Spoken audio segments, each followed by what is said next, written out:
As fuellas son estatas, crematas por o tiempo.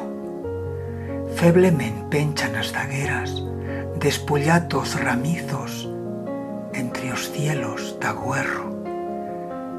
Yo no sé si lle estato tristo o morbidamente pleno de feitizos pasellar por as faceras do se refugian as fuellas amariellas que callón. Buscan carasols que o sol amorosella. As ti se chitan, pero se vanta o cierzo e caminan costera en talto o carabaxo.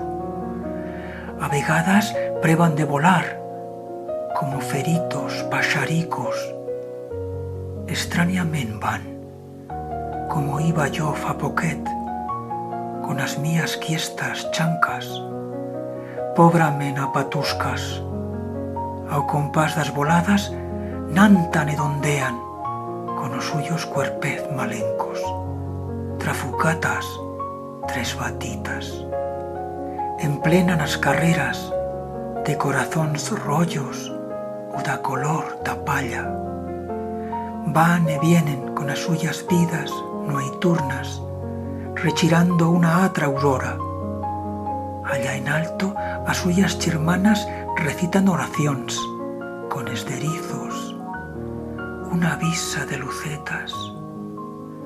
A la de entrada del hospital, ao que viengo ta millorar da mía laquia, también se achuntan e amontonan un incendio de rogarias.